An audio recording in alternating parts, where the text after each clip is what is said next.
J-20. Indeed, certain current adversary aircraft like the Russian Su-30SM, Su-35S and the Chinese J-11D and J-15 pose a serious threat to the Super Hornet fleet. It's a view that's shared by many industry officials, US Navy, US Air Force and even US Marine Corps aviators.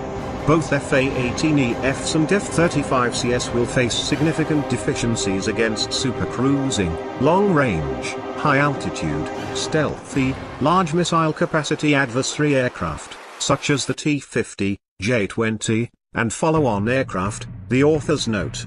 These aircraft will be capable of effectively engaging current and projected US carrier aircraft and penetrating defenses to engage high-value units, such as U aircraft, ASW aircraft, and tankers.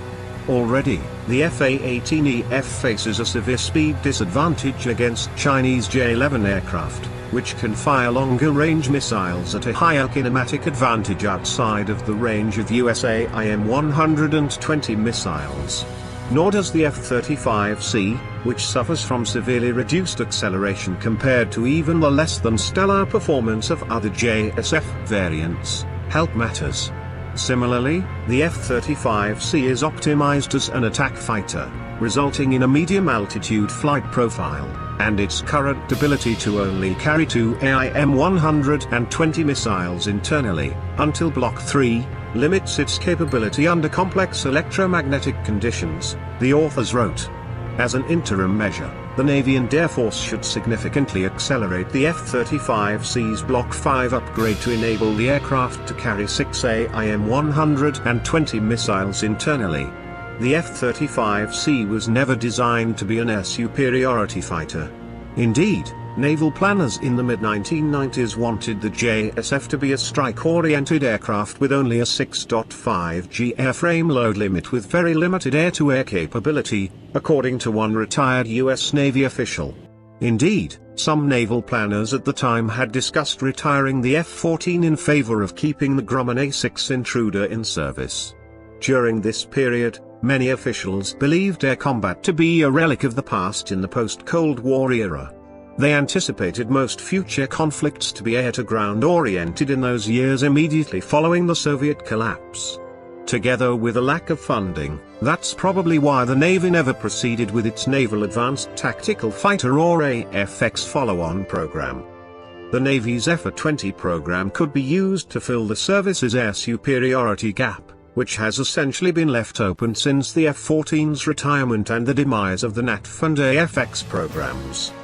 But the problem is that the Navy is pursuing the F-20 as a multi-role Super Hornet replacement rather than an air superiority-oriented machine. The danger in its development is that it sub-optimizes the fighter role in the quest for a hybrid fighter attack jet, the Hudson Institute report notes. This would leave the joint force without a carrier-based sixth-generation air superiority fighter.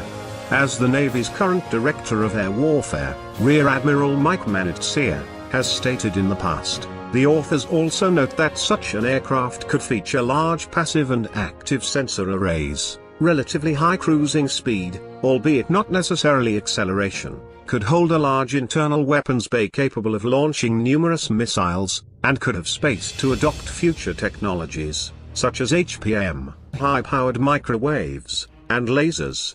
This air superiority asset would contribute to outer air battle integrated air and missile defense requirements and would be capable of countering enemy weapons, aircraft, and sensor and targeting nodes at a distance. Outer air battle, of course, refers to a Navy concept from the 1980s to fend off a concerted attack by hordes of Soviet Tupolev Tu-22M backfire bombers, Oscar-class, Project 949A anti-nuclear-powered guided missile submarines and surface action groups led by warships like the Irov-class nuclear-powered battle cruisers, as now Deputy Defense Secretary Bob Work, he was the CEO of the Center for a New American Security at the time, described to me in 2013. These Soviet assets would have launched their arsenals of anti-ship cruise missiles from multiple points of the compass. As Work described it, the Navy was relatively confident it could sink the Oscars and surface ships before they could launch their missiles.